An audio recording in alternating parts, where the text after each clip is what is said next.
ভারতীয় আধিপত্যবাদের বিরুদ্ধে সবচেয়ে বেশি কথা বলেছে ওসমান হাদি, তাকেও শহীদ হতে হয়েছে।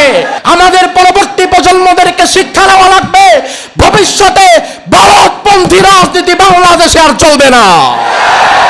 যদি দিল্লির বিরুদ্ধে কথা বলতে গিয়ে আমাদের বুকেও গুলি আসে, আমাদেরকেও শহীদ হতে হয়, আমরা শাহাদাতের মর্যাদা লাভ করব, তবুও বাংলাদেশকে দিল্লির কালো ছায়া মুক্ত করেই ছাড়বো ইনশাআল্লাহ। দিল্লির সেবাদাসেরা আমাদের উপরে প্রভুত্ব কায়েম করতে চায়, আমাদেরকে ভুলিয়ে দিতে চায় আমাদের অতীত ইতিহাস। যে কারণে আমার দেশের পাঠ্যপুস্তকে খালিদ বিন ওয়ালিদের বীরত্বের কথা নাই, আমার দেশের পাঠ্যপুস্তকে রবি ঠাকুরের কথা আছে, নজরুলের কথা নাই। আমার দেশের জাতিকে খালিদ বিন ওয়ালিদের মতো তৈরি করতে হবে। আমার পরবর্তী প্রজন্ম যদি খালিদ বিন ওয়ালিদের মতো তৈরি হয়ে যায়, দিল্লির সেবাদাসদের কবর রচিত হবে এই জমিনে। আমাদের ভাই ওসমান হাদি, তার একাধিক বক্তৃতায় আমি শুনলাম এই যুবক বলছেন, গুলি খাওয়ার আগ পর্যন্ত আমি থামব না, মৃত্যু পর্যন্ত দিল্লির বিরুদ্ধে আমি কথা বলেই যাব। এতে যদি আমার মরণ হয়, মরণ হবে, তবে আমার ছোট বাচ্চাটারে আপনারা একটু দেখেন। আমি মৃত্যুবরণ করতে রাজি আছি, যদি দেশের প্রশ্নে আমার জীবন দেওয়া লাগে আমি জীবন দিয়ে দিব, পিছপা হব না। আমার ভাই ওসমান হাদির ভেতরে যেই ইমানি চেতনা আর যেই দেশপ্রেম, বাংলাদেশের হাজার লক্ষ কোটি কোটি নেতাকে একত্রিত করলেও ওসমান হাদির দেশপ্রেমের সমান হবে না। ওয়ালা তাহসাবান্নাল্লাযীনা কুতিলু ফী সাবিলিল্লাহি আমওয়াতা বাল আহইয়াউন ইনদা রাব্বিহিম ইউরযাকুন। ও দুনিয়ার মানুষ, তোমাদের সামনে যারা শহীদ হয়ে যায়, মাথার মধ্যে গুলি খেয়ে পড়ে গেছে, ব্রাশ ফায়ার করে দেহটা ছিন্ন বিচ্ছিন্ন হয়ে গিয়েছে, ফাঁসির মঞ্চে ঝুলায় দেওয়া হয়েছে, ওই শহীদদের দেখে তোমরা মৃত মনে করো না। ওই শহীদেরা মৃত না, তারা জীবিত। তাদেরকে যিনি রিজিক দান করেন তিনি কে? আল্লাহর আয়াতের মধ্যে বলেন, বাল আহইয়াউ ওয়ালাকিন লা তাশউরুন। শহীদেরা জীবিত অবস্থায় জান্নাতে ঘুরে বেড়ায়, তবে শহীদেরা যা জীবিত সেটা বোঝার মতো জ্ঞান আমি আল্লাহ তোমাদের দেই নাই। আল্লাহর হাবিব সাল্লাল্লাহু আলাইহি ওয়াসাল্লাম বলেন, কোন মানুষ যখন শহীদ হয়, ইন্না রওয়াহাশ শুহাদা ফি জাওফি তায়রিন খুদরিন লাহা কানাদিল মুআল্লাকাতুন বিল আরশ। শহীদের আত্মাকে আল্লাহ তাআলা জান্নাতের মধ্যে একটা জান্নাতি সবুজ পাখির মধ্যে ঢুকায়া দেয়।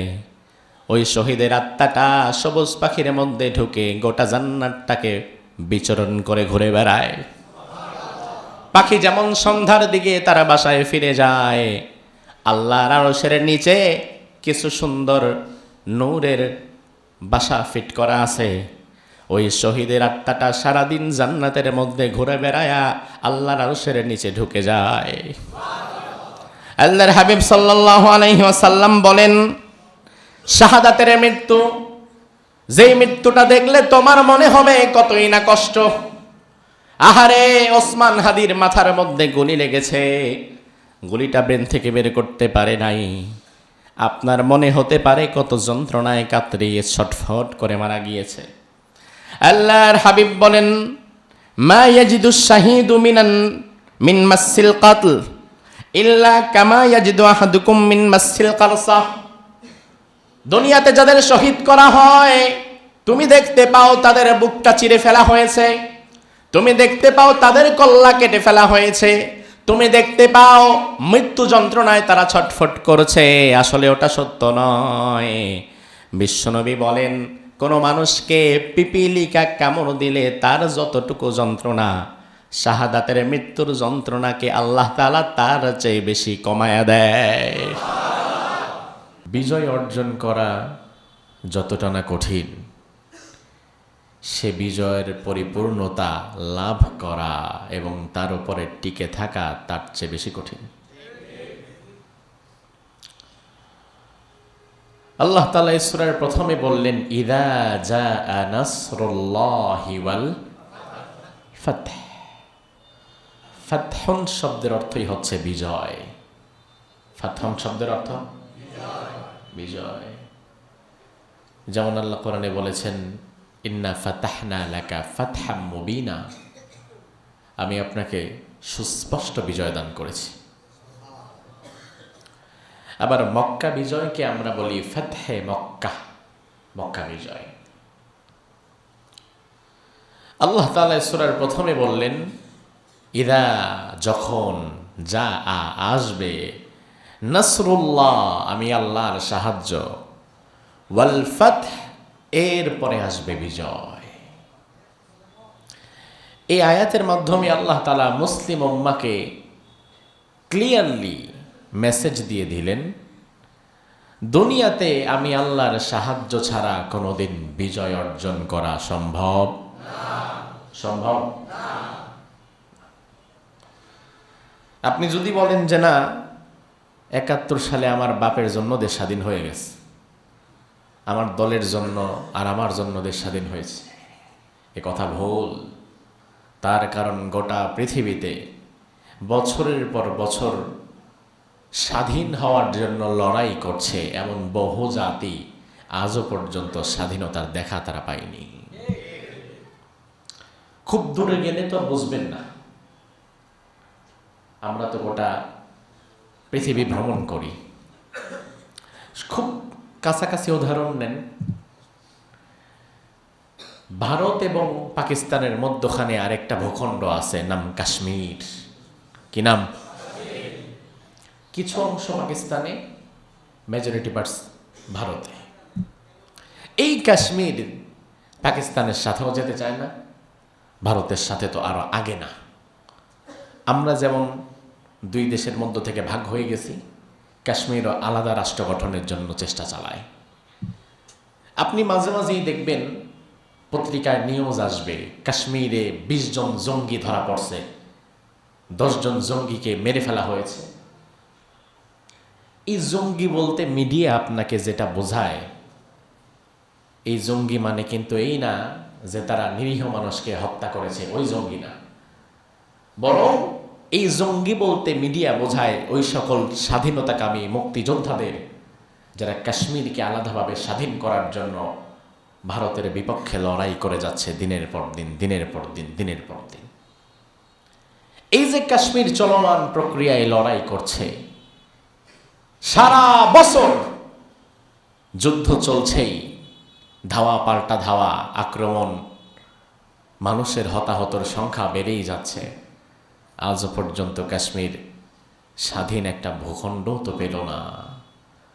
তাহলে ৯ মাসে আমরা যে স্বাধীনতা পেয়ে গেলাম, বিজয় অর্জন করলাম, এটা কি কারো বাবার দান না আল্লাহর দান? কার দান? আল্লাহর দান। আল্লাহ স্পষ্ট করে বললেন ইযা জাআ নাসরুল্লাহি ওয়াল ফাতহ, আমি আল্লাহর সাহায্য আসার আগ পর্যন্ত বিজয় অর্জন করা সম্ভব নয়। অবশ্য আপনি চিন্তা করবেন যে হুজুর ভারত যদি সহযোগিতা না করতো তাইলে তো বিজয় অর্জন করতে পারতাম না। আরে ভাই, ভারত যদি তোমারে ২ আনার সহযোগিতা করেও থাকে, কথার কথা ধরে নিলাম, স্বাধীনতার পর তোমার গলায় পাড়া দিয়া আরো ১৮ আনা বের করে ফেলছে।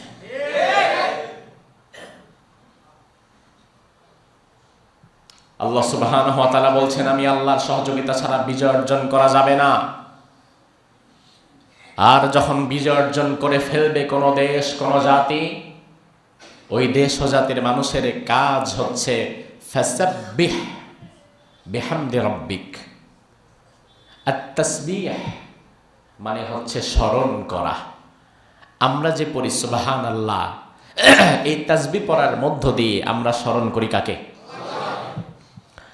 আল্লাহ বলেন বিজয় দেওয়ার পরে তোমাদের প্রথম কাজ হচ্ছে জীবনের প্রতিটি ক্ষেত্রে আমি আল্লাহকে স্মরণ করে কাজ করবা। বিহামদি রাব্বিক, বিজয়ের শুরু থেকে শেষ পর্যন্ত একমাত্র নিরঙ্কুশভাবে আমি আল্লাহর শুকরিয়া আদায় করবা, প্রশংসা করবা। আমরা এমন নিমক হারাম জাতি দিল্লির প্রশংসা করেই কুল পাই না, বিজয়ের মাস আসলে আল্লাহর প্রশংসা করার সময় কই? এই যে 16ই ডিসেম্বর পালন হলো বিজয় দিবস, এই বিজয় দিবসে রাস্তার মনে মনে মিছিল হলো, খিচুড়ি বিতরণ হলো, অফিস আদালত যেহেতু ছুটি, সব মানুষদেরকে একসাথে টেনে ধরে মিছিলে নিয়ে গেল। সকাল 10টার সময় এক নেতার মিছিল, একই গ্রুপ বিকালে আবার আরেক নেতার মিছিল। অথচ এই টোটাল বিজয় দিবসের মধ্য দিয়ে কোরআনে কারীম তেলাওয়াত হলো না, আল্লাহর প্রশংসাও করা হলো না। আল্লাহ সুবহানাহু ওয়া তাআলা যে বিজয় দিয়েছিলেন এজন্য শুকরিয়া আদায়ও করা হলো না। যে যখন ক্ষমতায় আসে স্বাধীনতার ইতিহাস সে তার মতো করে সাজায় আমাদেরকে খাওয়ায়, আর ওইটা আমরা বসে বসে খাই। বিজয় দিবসে তো দরকার ছিল বিজয় দিবসের শুরুটা হবে কোরআন তেলাওয়াত দিয়ে, নামাজ দিয়ে, আল্লাহর দরবারে মোনাজাত দিয়ে। বলতে হবে, এই জাতিকে বোঝাতে হবে, এই প্রজন্মকে বোঝাতে হবে যে আল্লাহ সুবহানাহু ওয়া তাআলা দয়া করে আমাদেরকে বিজয় দিয়েছেন। এই বিজয়টাকে যদি ধরে রাখতে হয় তাহলে আল্লাহর পথেই আমাদেরকে চলা দরকার। এই প্রজন্মকে কথা বোঝানো দরকার ছিল। সেটা না বুঝিয়ে আমাদের পাঠ্যপুস্তক থেকে শুরু করে প্রতিটি জায়গায় আমরা দিল্লির ন্যারেটিভ খাওয়াই আমাদের বাচ্চাদের, আমাদের পরবর্তী প্রজন্মদের। আমাদের পরবর্তী প্রজন্ম বাই নেচার পাকিস্তান বিরোধী আর ভারত প্রেম, এই দুইটা জিনিস নিয়ে বড় হয়। তার কারণ কি? তার কারণ বাংলাদেশ ও মুক্তিযুদ্ধের ইতিহাস, স্বাধীনতার ইতিহাস, অমুক তমুক যত পাঠ্যপুস্তক আছে ক্লাস 1 থেকে নিয়ে 10 পর্যন্ত, মাদ্রাসায় হোক আর স্কুলে হোক, গভর্নমেন্ট কর্তৃক যত পাঠ্যপুস্তক আছে সব পাঠ্যপুস্তকে ফলাও করে এটাই খাওয়ানো হয় যে তোমার জাত শত্রু পাকিস্তান, এই পাকিস্তানের নাম নিলেও তোমার মুখ অপবিত্র হয়ে যাবে, আবার নতুন করে ওযু করা লাগবে, কখনো কখনো গোসলও করা লাগবে, আর তোমার একেবারে কলিজার বন্ধু হচ্ছে ভারত। ভারত সহযোগিতা না করলে কিন্তু তোমরা বিজয় পাইতা না, এই জন্য সারা জীবন ভারতের গোলামি করে বড় হবা। এই জন্য এই প্রজন্মের ছেলেরা খালিদ বিন ওয়ালিদ হওয়ার স্বপ্ন দেখে না, এই প্রজন্মের ছেলেরা সচিন টেন্ডুলকার হওয়ার স্বপ্ন দেখে। তার কারণ এর তো ছোটবেলা থেকে খাওয়ানো হয়েছে ওইটা, বুঝে হোক আর না বুঝে হোক সে তো ছোটবেলা থেকে ওই থিওরি নিয়ে বড় হয়েছে যে পাকিস্তান আমার জাত শত্রু, যার মত আমার মতের বিরুদ্ধে চলে যাবে আমি তারে গালি দিব, তুই পাকিস্তানের দালাল, আর আমি সারা জীবন ভারত প্রেমে আবদ্ধ হব, কারণ দাদা বাবুদের সহযোগিতা ছাড়া তো আমি বাঁচতেই পারতাম না। আসলে আমার ভাই এই ন্যারেটিভের বাস্তবতা কতটুকু, কতটুকু বাস্তবতা একটু মিলান তো। 47 সালে দেশভাগ হওয়ার পর 1971 পর্যন্ত পাকিস্তানের সাথে আমরা ছিলাম। 47 থেকে 71, 24 বছর আমরা একসাথে ছিলাম। আমি বলছি না পাকিস্তান দুধে ধোয়া তুলসী পাতা মক্কার খেজুর, জীবনে কোনো অপরাধ সে করে নাই, অসম্ভব। সত্যকে সত্য আর মিথ্যাকে মিথ্যা আপনাকে বলা লাগবে। এই 23-24 বছরে ডেফিনেটলি আমরা মাজলুম ছিলাম, নানাবিধ কারণে আমরা জুলুমের শিকার হয়েছিলাম। আমরা আমাদের উৎপাদিত পণ্যের ন্যায্য দাম পেতাম না, হয়তো কাগজ বানানোর পরে তারা নিয়ে যেত, আমাদের জন্য চোখলা ফালায় দিয়ে যেত। আমরা হয়তো নানা দিক থেকে মজলুম ছিলাম, বৈষম্যের শিকার ছিলাম, কথা তো সঠিক। কিন্তু এই 23-24 বছরে পাকিস্তান আর আপনার কতটুকু ক্ষতি করছে? আপনার কাছ থেকে খাওয়ার মতো ছিলটাই কি? কারণ এর পূর্বে 200 বছর ব্রিটিশ শাসন করেছে এই বঙ্গভূমিকে, আর ব্রিটিশ যখন 200 বছর শাসন করেছে, ব্রিটিশের চেপে রাখা ইতিহাস আপনি পড়লে অবাক হয়ে যাবেন। ব্রিটিশ শাসনের পূর্বে এই বাংলার চিত্র ছিল ভিন্ন। ব্রিটিশ শাসনের পূর্বে এই বঙ্গভূমিতে কোনোদিন অভাব ছিল না, দুর্ভিক্ষ ছিল না। গোটা পৃথিবীতে অর্থ, বিত্ত, শৌর্য, বীর্য, ব্যবসা বাণিজ্যের দিক থেকে এই বঙ্গভূমি ছিল সর্বাগ্রে। ব্রিটিশ, ইংল্যান্ড ফেলে এখানে কেন আসছিল? তামাশা দেখার জন্য?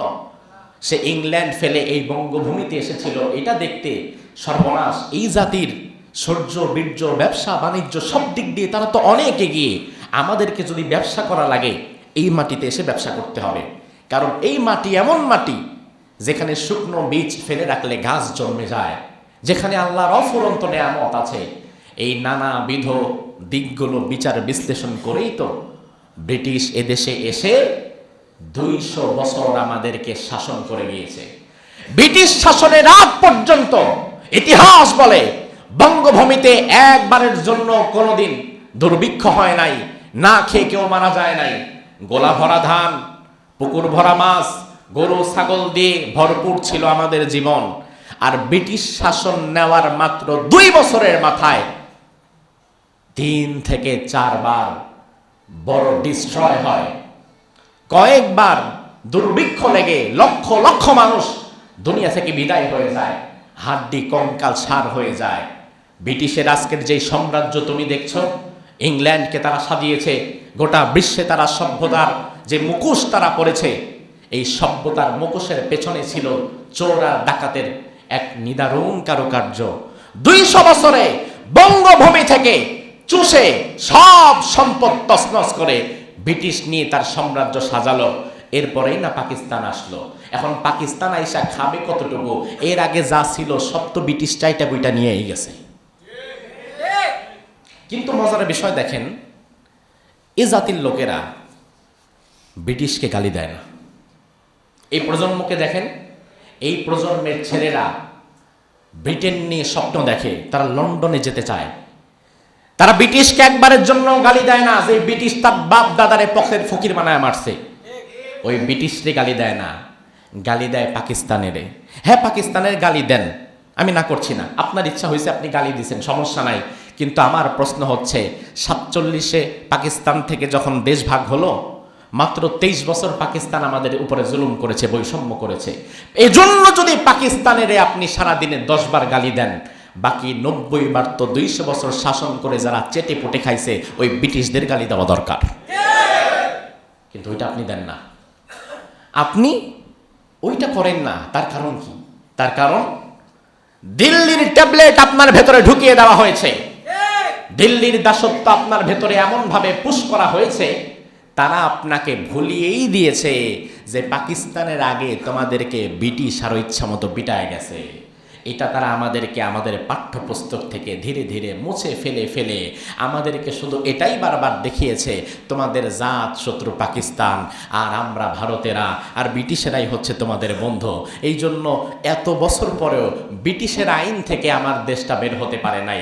এত বছর পরেও রাস্তাঘাট, ব্যবসা বাণিজ্য, অফিস আদালত, কলকারখানা, প্রতিটা জায়গায় রয়েছে ব্রিটিশের আইন, আর আমাদের নিজেদের মধ্যে রয়েছে ভারত প্রেম। তার কারণ এটা তারা আমাদের পাঠ্যপুস্তকের মধ্য দিয়ে এই প্রজন্মকে খাইয়েছে যে ব্রিটিশ এবং ভারত না থাকলে তোমরা টিকতেই পারতা না, আর তোমাদের জাতশত্রু পাকিস্তান, জীবনে যা করো না করো পাকিস্তানের দিকে কিন্তু কোনোদিন হাতটাও বাড়ায়ও না। যার ফলে এই ন্যারেটিভ গিলে গিলে এই প্রজন্মের ছেলেরা তারা তাদের বন্ধুকেও ফাইন্ড আউট করতে পারে না, শত্রুকেও চেনে না। তারা মনে করে দেশপ্রেম প্রমাণ করতে হলে ডিসেম্বর মাস আসলে পাকিস্তানের পতাকাটা পায়ের নিচে ফালায়া পাড়াইতে হবে, এতে বোঝা যাবে আমি দেশপ্রেমিক। আরে ভাই, তুমি পাকিস্তানের পতাকা পায়ের নিচে ফালাও, চানাই বাথরুমে ফালাও, সেটা তোমার বিষয়। কিন্তু আমার কথা হচ্ছে, কোন দেশের পতাকা পায়ের নিচে ফেলে তুমি কিসের দেশপ্রেম প্রমাণ করবা? যেই দেশের পতাকা পায়ের নিচে ফেলছো ওই দেশেরও পারমাণবিক অস্ত্র আছে, যেই ভারতের দাসত্ব করছো তারও পারমাণবিক অস্ত্র আছে। আর তুমি মাঝখান দিয়ে ছাতার মাথা নিয়ে যেটা লাফাচ্ছ, যে 71-এর চেতনা নিয়ে তুমি 54 বছর ধরে লাফাচ্ছ, ওই 71-এর চেতনা দণ্ডটাই শুধু তোমার আছে, মেরুদণ্ড বলতে কিছু নাই। খালি চেতনা দণ্ডটাই দাঁড়ায় আর মেরুদণ্ডটা ঘুমায় যায়, মেরুদণ্ডটা ভঙ্গুর হয়ে যায়। আমার ভাই, আজ সময় এসেছে জাতিকে সচেতন করার। তার কারণ আল্লাহ সুবহানাহু ওয়া তাআলা কোরআনুল কারীমের মধ্যে বলছেন, লাতাজিদান্না শাদ্দান নাস আদাওয়াতাল লিল্লাযিনা আমানুল ইয়াহুদ ওয়াল্লাযিনা আশরাকু। এই পৃথিবীতে কিয়ামত পর্যন্ত মুসলমানদের চিরশত্রু থাকবে দুটি জাতি। কয়টি জাতি? কয়টি জাতি? এক নাম্বার পৃথিবীর ইহুদিরা, কোনোদিন তারা মুসলমানদের উপকারে আসবে না, এটা কোরআনের কথা। দুই নাম্বার হচ্ছে দুনিয়ার হিন্দুত্ববাদী নাপাক মুশরিকেরা, তারাও কোনোদিন মুসলমানদের কোনো উপকারে আসবে না, এটাও কোরআনের কথা।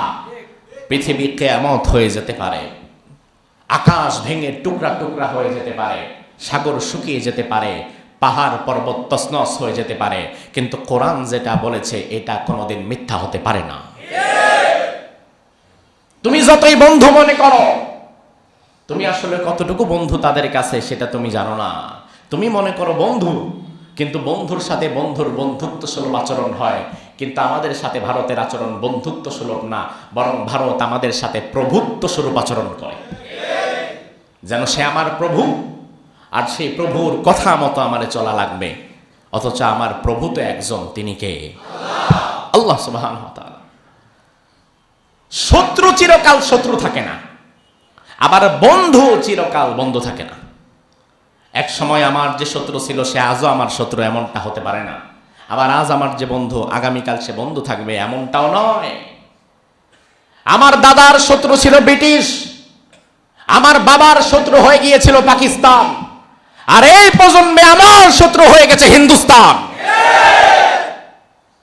এই কথা যে জাতি বুঝবে না, ওই জাতি কোনোদিন তার মেরুদণ্ড সোজা করে দাঁড়াতেও পারবে না। কোথাকার কি মাথার মধ্যে ঢুকায় আপনি ঘুরতেছেন? আমি বলছি না পাকিস্তানের নমনম করা লাগবে, আমি বলছি না পাকিস্তানের সব ভুল আপনি স্বীকার করে নেবেন, কোনো দরকার নাই। 54 বছর আগে তারা জুলুম করেছিল, পাকিস্তান জালিম ছিল, আমরা মাজলুম ছিলাম, এটাই সত্যি। এই ঘটনাকে অস্বীকার করার কোনো শক্তি আমাদের নাই। কিন্তু বিষয় হচ্ছে ভাই, 54 বছর আগের সেই ঘটনাকে আঁকড়ে ধরে আর ভারতের লেজ ধরে বাঁচার মধ্যে কোনো সার্থকতা নাই। আমেরিকার সবচেয়ে বড় যুদ্ধ হয়েছিল ব্রিটেনের সাথে, ব্রিটিশের সাথে। আজ সময়ের পরিক্রমায় আমেরিকা আর ব্রিটিশ পৃথিবীর দুই বন্ধুতে পরিণত হয়েছে। আমেরিকা দ্বিতীয় বিশ্বযুদ্ধে জাপানকে, জার্মানিকে তছনছ করে ফেলেছে, বোমা মেরে মেরে জার্মানিকে তছনছ করে ফেলেছে দ্বিতীয় বিশ্বযুদ্ধে। দ্বিতীয় বিশ্বযুদ্ধ শেষ হলো, জাপান অতীতের সব ভুলে গিয়ে বর্তমানে আমেরিকার অন্যতম মিত্র দেশ জাপান, জার্মানি। এবার জাপানের দিকে তাকান, গোটা বিশ্বের উদাহরণ দিয়ে আমি আপনাকে বোঝাই। পৃথিবীর ইতিহাসে সবচেয়ে ভয়ঙ্করতম অস্ত্র হচ্ছে অ্যাটম বোম, পারমাণবিক বোমা, যার এক আঘাতে মুহূর্তে লক্ষ লক্ষ মানুষ বিদায় হয়ে যেতে পারে। এই আমেরিকা দ্বিতীয় বিশ্বযুদ্ধে জাপানের হিরোশিমা আর নাগাসাকিতে দুইটা অ্যাটম বোম ফালায়। ফলশ্রুতিতে লাখ লাখ মানুষ মুহূর্তের মধ্যে ম্যাসাকার হয়ে যায়, ডিস্ট্রয় হয়ে যায়। ওই জাপানের হিরোশিমা নাগাসাকিতে আজও পর্যন্ত ঘাস তরুলতা জন্মায় না, বিষক্রিয়া এখনো জমিনের নিচে ঢুকে আছে, এত ভয়ঙ্কর বোমা। দ্বিতীয় বিশ্বযুদ্ধ শেষ হলো, জাপান চিন্তা করলো ব্যাস অনেক হয়েছে, আর না, সব বাদ দিয়ে, যুদ্ধের চেতনা বাদ দিয়ে এখন দেশটা করার দরকার। জাপান মনোযোগ দিল তার প্রযুক্তি খাতকে কিভাবে উন্নয়ন করা যায়, জাপান মনোযোগ দিল তার ইকোনমিক্যাল সেক্টরকে কিভাবে ডেভেলপ করা যায়, জাপান মনোযোগ দিল তার মেডিকেল সায়েন্সকে কিভাবে এগিয়ে নেওয়া যায়, জাপান মনোযোগ দিল তার কমিউনিকেশন সিস্টেমগুলোকে কিভাবে ডেভেলপ করা যায়, আপগ্রেড করা যায়। এজন্য সময়ের পরিক্রমায় যেই জাপানের সবচেয়ে বেশি ক্ষতি করেছিল আমেরিকা, আজ সেই জাপান আর আমেরিকা একে অপরের বন্ধুতে পরিণত হয়ে গিয়েছে। তার কারণ তারা বুঝতে পেরেছিল যুদ্ধের সময় কি হয়েছে না হয়েছে ওই চেতনা দণ্ড দাঁড় করায়া দেশের কোনো ফায়দা নাই, বরং যুদ্ধ পরবর্তী একটা দেশকে এগিয়ে নিতে হলে এ দেশের কল্যাণে যারা আসবে সবাইকে নিয়ে কাজ করা লাগবে। শুধুমাত্র ভিন্ন আমার বাংলাদেশ, 54 বছর আগে যুদ্ধ শেষ হয়েছে, এখনো পর্যন্ত মেরুদণ্ড সোজা করে না দাঁড়াতে পারলেও চেতনা দণ্ডটা ঠিকই দাঁড়ায় গেছে। তার কারণ দিল্লির শাসকেরা ভালো করেই জানে এদেশের মানুষ যদি কোনোদিন চেতনা দণ্ডটা ভুলে যায়, তারা যদি কোনোদিন মুসলিম হিসাবে, ভাই ভাই হিসাবে পাকিস্তানের সাথে কোনো চুক্তিতে আবদ্ধ হয়ে যায়, তাইলে মধ্যখানে সবচেয়ে বিপদে পড়বে দিল্লি। কারণ দিল্লির একদিকে পাকিস্তান, আরেকদিকে বাংলাদেশ। এই জন্য সে হিসাব কষে দেখেছে দুই দেশের মধ্যে চেতনা দণ্ড দাঁড় করায়া আমার কিছু সেবা দাসকে দিয়ে দুই দেশকে আজীবন বিচ্ছিন্ন রেখে মধ্যখান দিয়ে যেন আমি সারা জীবন ফায়দা লুটতে পারি। আমার ভাই, আমি বলছি না যে পাকিস্তানের ভালোবাসা আপনার ভেতরে রাখেন, পাকিস্তানকে আপনি অনেক ভালোবাসেন, এটা আমি একবারের জন্য বলছি না। আমি শুধু বলছি 54 বছর পর আজ এখনো এই জাতি দ্বিধা বিভক্তে লিপ্ত। এ দেশকে নিয়ে আপনি কিভাবে স্বপ্ন দেখবেন? এ দেশটাকে আগাবার জন্য আপনি কিভাবে স্বপ্ন দেখবেন? যে দেশের মানুষেরা এখনো পর্যন্ত একে অপরকে নিজের থেকে বের করে দেয়। যে যখন ক্ষমতায় যায় সে তখন স্বাধীনতার পক্ষ শক্তি হয়ে যায়। সে একাই পুরো স্বাধীনতার পক্ষ শক্তি হয়ে যারে দেখতে পারে না তার এই স্বাধীনতার বিপক্ষ শক্তি বানায় দেয়। আমি স্বাধীনতার পক্ষ শক্তি, তুমি স্বাধীনতার বিপক্ষ শক্তি, আর তোমরা যুদ্ধ করো নাই, তোমরা নিরপেক্ষ শক্তি। তাইলে গোটা দেশটা লুইটা পুইটা খাইব শুধু আমরা, কারণ আমরা স্বাধীনতার পক্ষ শক্তি। নিজ দেশের মানুষকে 2-3টা ভাগ করে দিচ্ছে। অথচ দরকার ছিল একটা দেশকে গড়ে তোলার জন্য, দেশের অর্থনীতি সমৃদ্ধিকে দাঁড় করাবার জন্য এদেশের কুলিওয়ালা, রিক্সাওয়ালা, ঠেলাওয়ালা, মজুর থেকে শুরু করে বঙ্গভবন, গণভবনের প্রেসিডেন্ট, প্রধানমন্ত্রীকে এক কাতারে দাঁড়িয়ে কাজ করতে যতদিন পারবে না ততদিনটা এই দেশ ঘুরে দাঁড়াতে পারবে না। আর আপনি দিল্লির ন্যারেটিভ গিলে স্বাধীনতার পক্ষ শক্তি বিপক্ষ শক্তি ভাগ করে দেশটাকে ভিক্ষার থালা ধরায় দিচ্ছেন। 54 বছর পরেও দেশটার একটা ব্রিজ করতে গেলে বিশ্ব ব্যাংকের কাছে ভিক্ষার ঝুলি নিয়ে আগে দাঁড়াইতে হয়। বিশ্ব ব্যাংক যদি টাকা দেয় ওই টাকা দিয়ে আপনার ব্রিজ করা লাগে, টাকা যদি না দেয় আপনার দেশের কাজকর্ম বন্ধ হয়ে যায়। এটার দরকার ছিল না যদি জাতিগতভাবে 18 কোটি মানুষ আমরা এক কাতারে দাঁড়িয়ে যেতে পারতাম। এক কাতারে দাঁড়িয়ে যাওয়া লাগবে জাতিগতভাবে। আমাদের কে কোন দল করে, কে কোন রাজনৈতিক চিন্তা লালন করে ভুলে যান। সবার আগে বাংলাদেশ। আমরা যদি এক কাতারে দাঁড়াতে না পারি, আগামীতে দিল্লির এমন সেবা দাস আমাদের মাথার উপরে চড়ে বসবে যারা প্রতিনিয়ত দেশের স্বার্থকে জলাঞ্জলি দিয়ে দিল্লির স্বার্থকে সবার আগে রক্ষা করবে। এটা এমন দেশ যেই দেশে আপনি ইসলামের বিরুদ্ধে কথা বলেন সমস্যা নাই, পার পেয়ে যাবেন, নিরাপত্তা পাবেন। কোরআনের বিরুদ্ধে কথা বলেন, নিরাপত্তা পাবেন। এমনকি নিজ দেশের বিরুদ্ধে বসে কথা বলেন, তারপরেও নিরাপত্তা পাবেন। কিন্তু ভারতের বিরুদ্ধে কথা বললে আর নিরাপত্তা পাবেন না, যেমন নিরাপত্তা পায় নাই আমাদের ভাই ওসমান হাদি। নিরাপত্তা পায় নাই। এই জন্য আমার ভাই, এই মাটিতে যে 18 কোটি মানুষের বসবাস, ধর্ম বর্ণের বিভেদকে ভুলে গিয়ে, রাজনীতির বিভেদকে ভুলে গিয়ে দেশের প্রশ্নে 18 কোটি মানুষকে সবার আগে দেশকে প্রাধান্য দিয়ে কাজ করার দরকার আছে না নাই? এটা যদি করতে না পারেন তাহলে ওই 16 ডিসেম্বর বিজয় দিবস উদযাপন করবেন। দিবস একটা পাইছেন, আসল বিজয় পান নাই। স্বাধীনতার দিবসটাই পেয়েছেন, স্বাধীনতা পান নাই। এখন আপনার বলার স্বাধীনতা নাই, কর্মের স্বাধীনতা নাই, চিন্তার স্বাধীনতা নাই, লিখার স্বাধীনতা নাই। তাহলে এই বিজয় দিবস আর এই স্বাধীনতা দিবস পালন করে আপনার লাভটা কি হলো? আপনি তো শুধু একটা ভূখণ্ডই পেয়েছেন, কাঁটাতারের বেড়া পেয়েছেন। এদেশে এখনও স্বাধীনভাবে চলাফেরা, বলার স্বাধীনতা তো আপনি পাননি। যদি পেতে চান তাহলে 18 কোটি মানুষকে জাতি, ধর্ম, বর্ণ, রাজনৈতিক পরিচয়, বিভেদ ভুলে গিয়ে এক কাতারে দাঁড়িয়ে যাওয়ার দরকার আছে না নাই? কিন্তু এক কাতারে আমরা দাঁড়াই না। আমরা সবার আগে নিজের ব্যক্তি স্বার্থ দেখি, দেশের স্বার্থ দেখি না। এই কথাগুলো অত্যন্ত পরিতাপের বিষয়, অত্যন্ত দুঃখের বিষয়। আজ এত বছর পরেও কেন প্রকাশ্য দিবালোকে আমার যুবক ওসমান হাদিকে গুলি করে ফেলা হলো? শুধুমাত্র ওসমান হাদি তার জীবদ্দশায় যত কথা বলেছে প্রত্যেকটা কথা দিল্লির বিরুদ্ধে আর ভারতীয় আধিপত্যবাদীদের বিরুদ্ধে বলেছিল, প্রত্যেকটি কথা। আপনি দেখেন এ যাবৎকালে ভারতের পা চেটেছে যারা, তারা ক্ষমতায়ও গেছে, তারা ভালোও ছিল। এই জন্য অনেক নেতারা এখন মনে করছে ভারতের পা চাটলে যদি ক্ষমতায় যাওয়া যায়, তারা আগে ভারতপন্থী ছিল না, এখন নতুন করে তারাও ভারতপন্থী হয়ে যাচ্ছে। কিন্তু এই জাতির এই তরুণ প্রজন্মের যুবকেরা ভারতপন্থী রাজনীতি এই দেশে আর চলতে দেবে বলে এটা আমার মনে হয় না।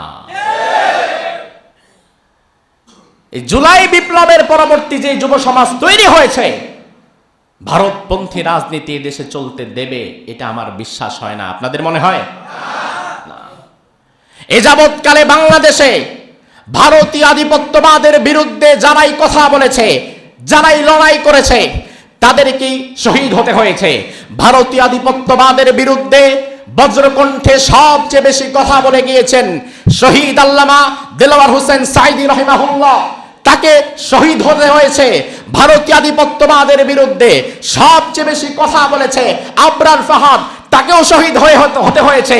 ভারতীয় আধিপত্যবাদের বিরুদ্ধে সবচেয়ে বেশি কথা বলেছে ওসমান হাদি, তাকেও শহীদ হতে হয়েছে।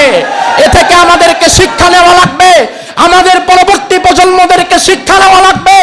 ভবিষ্যতে ভারতপন্থী রাজনীতি বাংলাদেশে আর চলবে না।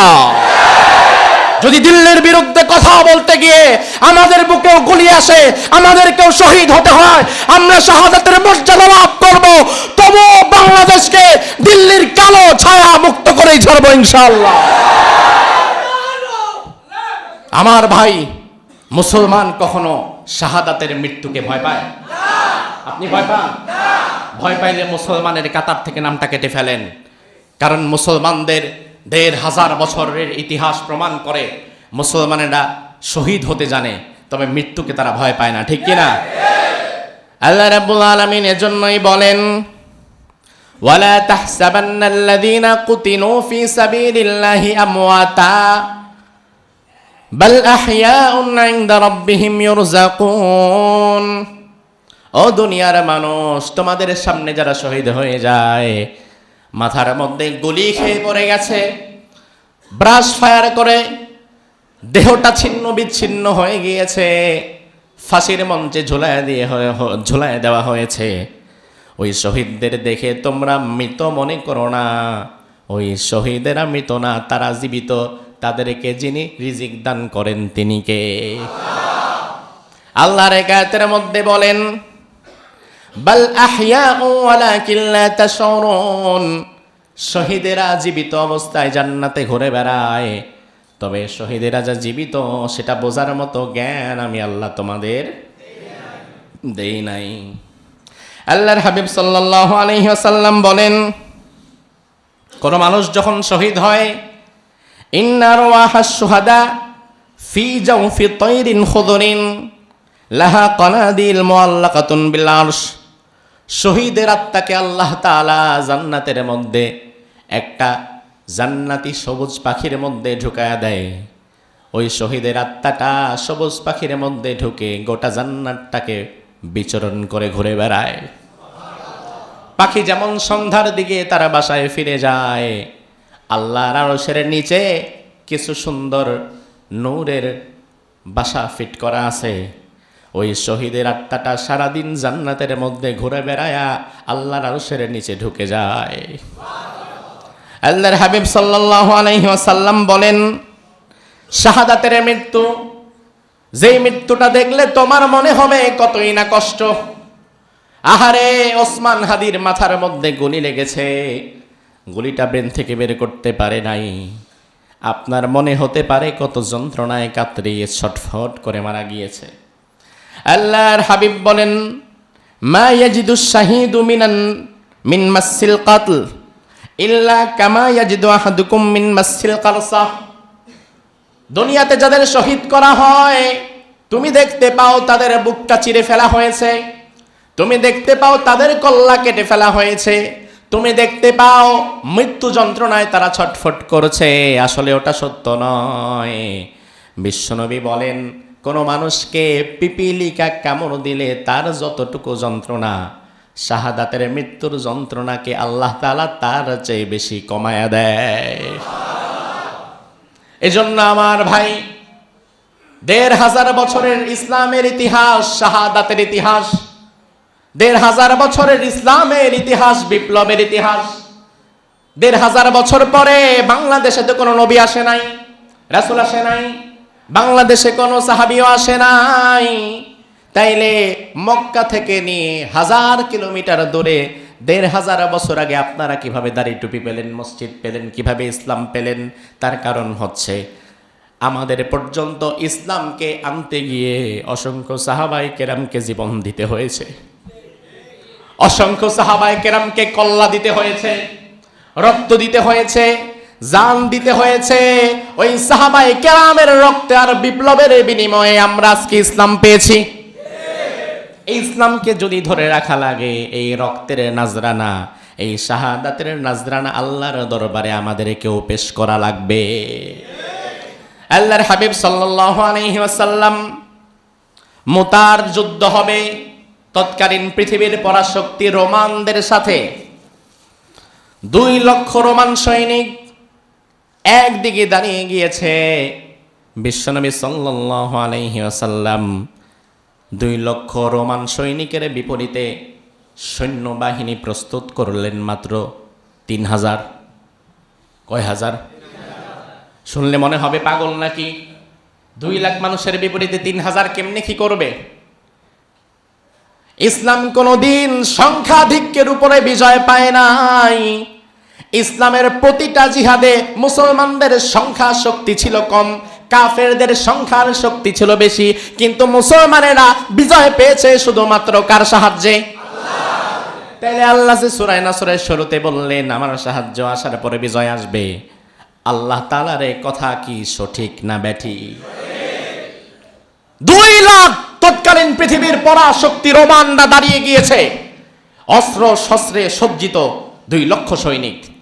৩,০০০ মুসলমান রাসূল প্রস্তুত করে ৩ জন সাহাবীর নাম মনোনীত করলেন। বিশ্বনবী প্রথম বললেন, আমার পালক পুত্র, ছোট থেকে তোমাকে আমি পেলে পুষে বড় করেছি, নিজের সন্তানের মতো তোমারে আমি দেখেছি। আজ আমি আমার কলিজার টুকরা পালক পুত্র যায়েদকে এই মুতার প্রান্তরে প্রথম সেনাপতি বানালাম। যায়েদ তুমি দাঁড়াও।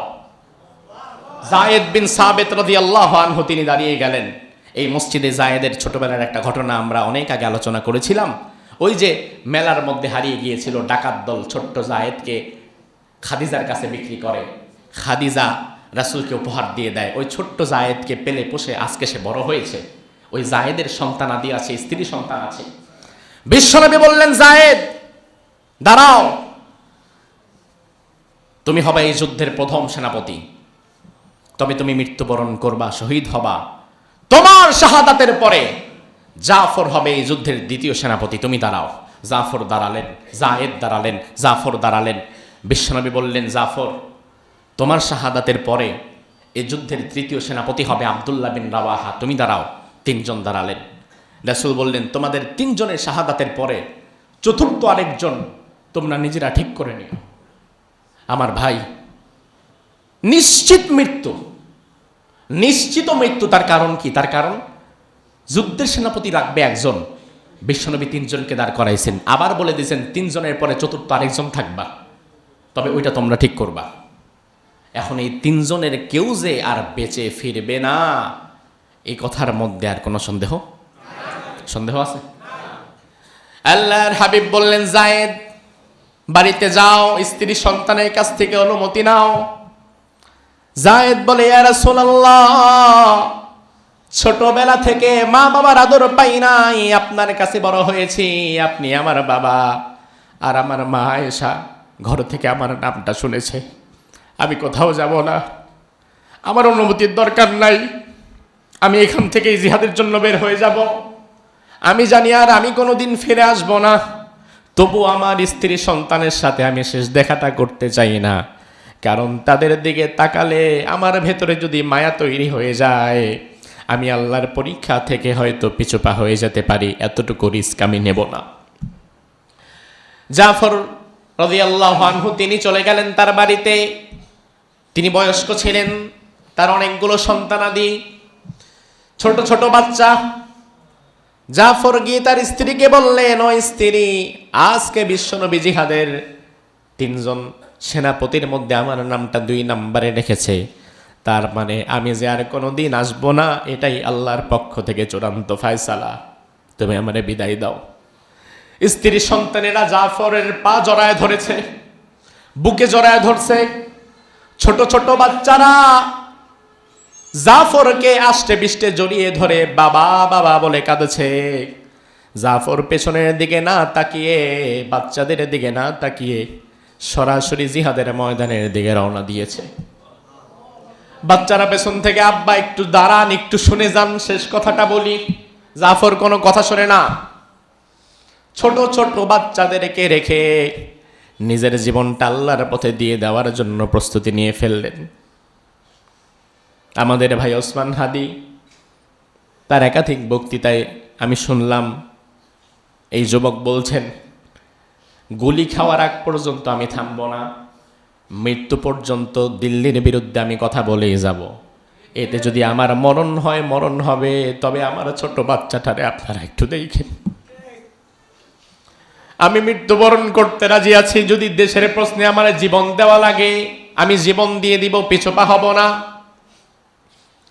আমার ভাই ওসমান হাদির ভেতরে যে ইমানি চেতনা আর যেই দেশপ্রেম, বাংলাদেশের হাজার লক্ষ কোটি কোটি নেতাকে একত্রিত করলেও ওসমান হাদির দেশপ্রেমের সমান হবে না। জাফর রাদিয়াল্লাহু আনহু চলে গেলেন, আব্দুল্লাহ ইবনে রাওয়াহাও চলে গেলেন জিহাদের ময়দানে।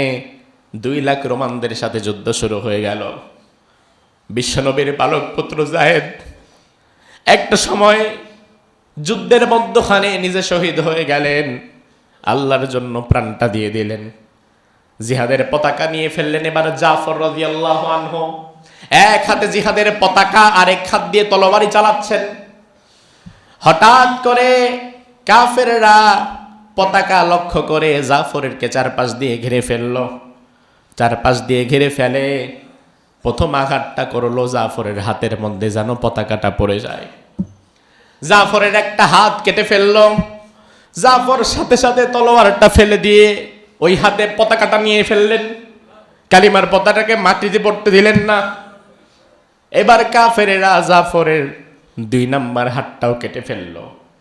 পতাকাটা মাটিতে পড়ার আগে জাফর 2 পায়ের মাঝখানে পতাকাটা আবার ধরে ফেললেন।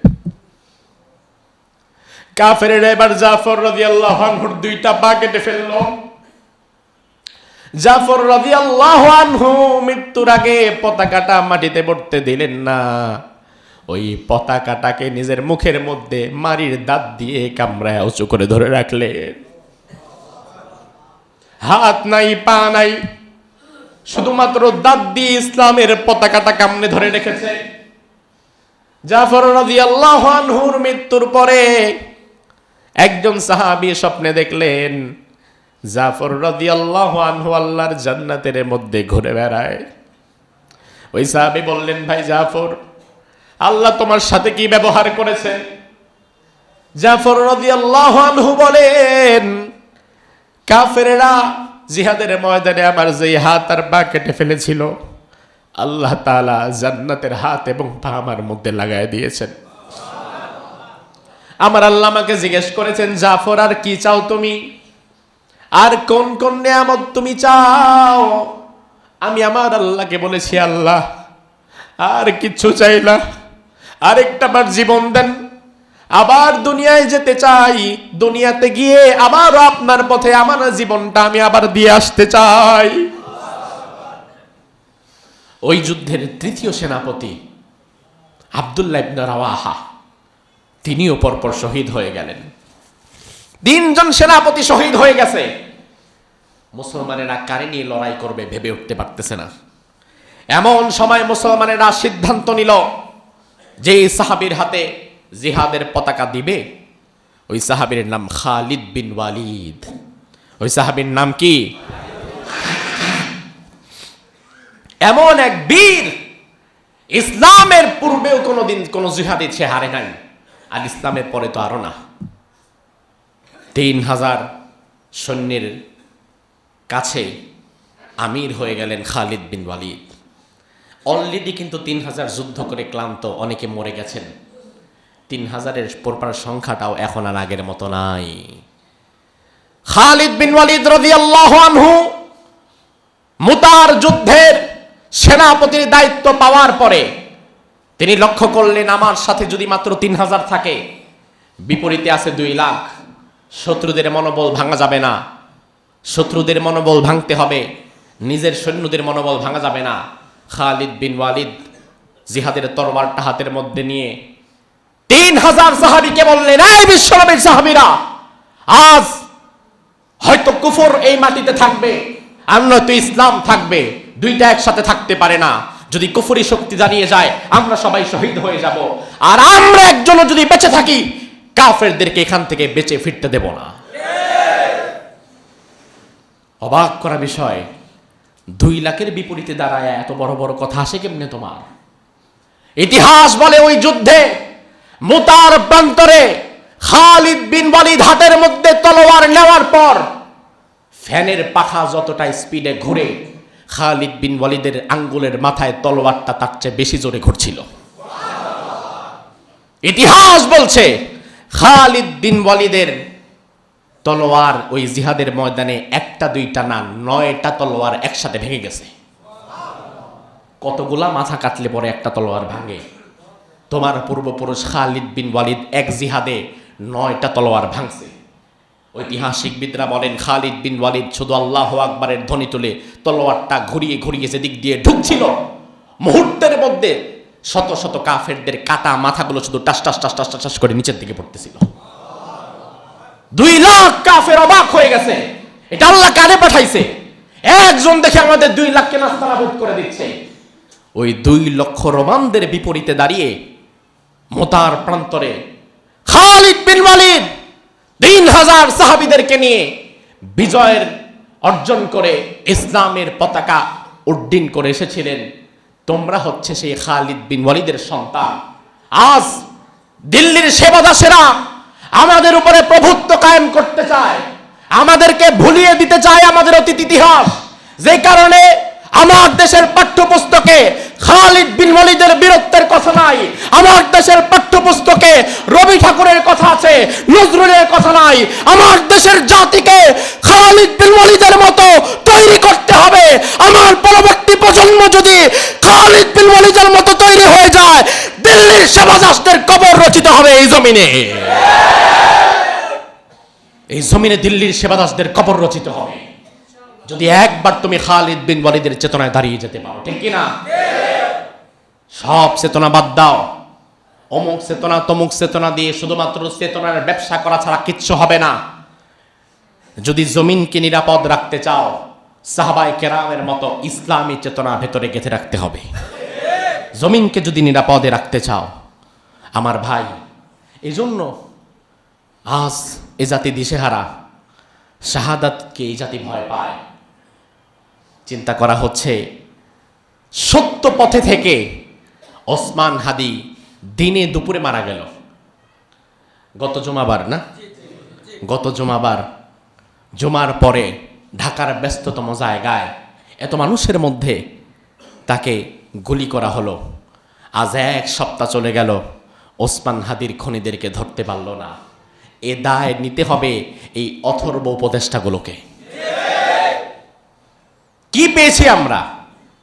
জুলাই বিপ্লবের পর আজ পর্যন্ত যতগুলো অকারেন্স হয়েছে, অপরাধ হয়েছে, তার দায় এই অথর্ব উপদেষ্টাদের আছে না নাই? 1 সপ্তাহ চলে গেছে, আপনারা ধরতে পারেন নাই, বিচারও করতে পারেন নাই। যদি লজ্জা থাকে, শরম থাকে, এই দায়িত্ব থেকে পদত্যাগ করে সবার সামনে কানে ধরে উঠবস করেন। জুলাই বিপ্লব এনে দিয়েছিল আপনাদের কাছে, আর আপনারা সেটাকে কেজি দরে বিক্রি করে ফেলছেন। ওই বিপ্লব আর এখন বিপ্লবের জায়গায় নাই। এর দায় আমাদেরকেও নেওয়া লাগবে। তার কারণ বিপ্লব পরবর্তী একটা দেশ কি করে? সিরিয়ার দিকে দেখো, আমাদের কিছুদিন পর পরেই তো সিরিয়া বিপ্লব হয়েছিল। বাশার আল আসাদকে সিরিয়া 54 বছরের শাসন ক্ষমতা থেকে ভেঙে চুরমাচুর করে সিরিয়ার বিপ্লবী সরকার গঠন করে গোটা সিরিয়া আলহামদুলিল্লাহ এখন এগিয়ে গিয়েছে, শান্তির সুবাতাস বইছে, মানুষের জানমালের নিরাপত্তা তৈরি হয়েছে। তার কারণ কি? তার কারণ হচ্ছে বিপ্লব পরবর্তী প্রথম কাজ হচ্ছে পুরনো সংবিধান পরিবর্তন করে একটা বিপ্লবী সরকার গঠন করা। কিন্তু না, ওই যে সংবিধানের চেতনা, সংবিধান বাতিল করবে কারা? তার কারণ এরাও চিন্তা করতেছে আমরা যদি এখন তাদের তালে সংবিধান বাতিল করি তাহলে ভবিষ্যতে আমরা তো খাবার কিছু পাবো না। এজন্য নিজেদের রাস্তাঘাট খোলা রাখাই কাজ করা লাগবে। এজন্য যদি বাংলাদেশকে নতুন করে সাজাতে হয় তাহলে জুলাই বিপ্লবের পরে যা করতে পারো নাই সেটা করা লাগবে। এই সংবিধানকে বাতিল করে কোরআনকে সংবিধান বানিয়ে একটা বিপ্লবী সরকার গঠন করে অথর্ব উপদেষ্টাগুলোকে সবার আগে এখান থেকে অপসারণ করতে হবে। আজ কোরআনের বিধান কেসাস যদি কায়েম থাকতো, 5ই আগস্টের পরে পর্যন্ত যতগুলো খুন খারাপি হয়েছে সে যেই দলেরই হোক না কেন, অন্যায় বহির্ভূত যদি কোনো হত্যাকাণ্ড ঘটে থাকে সেটা যে কোনো দলের, যে কোনো ধর্মের, যে কোনো বর্ণের মানুষের উপরেই হয়ে থাকুক না কেন, খুনিকে প্রকাশ্য দিবালকে ফাঁসির কাস্টে ঝুলিয়ে দেওয়ার যদি ব্যবস্থা থাকতো, যেইভাবে আপনি মেরেছেন সেইভাবে মারার যদি ব্যবস্থা থাকতো, তাইলে আজ ওসমান হাদিকে প্রকাশ্য দিবালকে গুলি খেয়ে মরা লাগতো না। কিসাসের বিধান তো আল্লাহ তাআলা এজন্যই করেছেন। আল্লাহ বলেন ওয়ালাকুম ফিল কিসাসি হায়া, কিসাসের মধ্যে রয়েছে জীবন। একজন ব্যক্তি যদি অন্যায়ভাবে কাউকে আঘাত করে, গুলি করে রাস্তার মধ্যে মেরে ফেলে দেয়, অনতি বিলম্বে কোনো কিছুর দরকার নাই, কোনো আইন আদালতের দরকার নাই, তাকে শুধু ধরা হবে, বাইতুল মুকাররমের সামনে আনা হবে, তার মাথায় ওই জায়গা থেকে আরেকটা গুলি করে দেওয়া হবে, ব্যাস কাহিনী শেষ। এটা যদি করতে না পারেন, এ দেশকে নিয়ে স্বপ্ন দেখার আর কোনো দরকার নাই। আমার ভাই, দিন শেষে মহা সত্য কথা হচ্ছে আমাদেরকে মনে রাখতে হবে রাজনৈতিক ভেদাভেদ ভুলে গিয়ে সবার আগে দেশের প্রশ্নে এক কাতারে দাঁড়িয়ে যেতে হবে। যদি আমি দেখি আমার শত্রু পার্শ্ববর্তী দেশ হিন্দুস্তান, ওই মুহূর্তে কে আমার কবে ক্ষতি করছে, কার সাথে আমার রাজনৈতিক বিরোধ আছে, এই চিন্তা বাদ দিয়ে 18 কোটি মুসলমান যদি শুধু কোনোদিন বাংলাদেশে এক কাতারে আসে, রাজনৈতিক ভেদাভেদ ভুলে গিয়ে, জাতি ধর্মের ভেদাভেদ ভুলে গিয়ে, আমি বিশ্বাস করি 18 কোটি মুসলমানের সামনে দাঁড়াবার মতো ক্ষমতা পৃথিবীর কোনো পরাশক্তির নাই। যদি আপনারা এক কাতারে আসতে পারেন, আল্লাহ সুবহানাহু ওয়া তাআলা এ দেশকে নিরাপদ রাখুক। আমরা বলি আমিন। ওসমান হাদিকে আল্লাহ তাআলা শহীদ হিসাবে কবুল করুক। আল্লাহ তাআলা তার পরিবারের উপরে রহমত বরকত নাজিল করুক। এ জাতির যুবকদের মধ্য থেকে আগামীতে ওসমান হাদির মতো আরও কিছু বিপ্লবী সন্তান যারা খালিদ বিন ওয়ালিদের মতো এগিয়ে যাবে, এমন প্রজন্মকে আল্লাহ সুবহানাহু ওয়া তাআলা আমাদের মধ্য থেকে তৈরি করুক। আমরা বলি আমিন।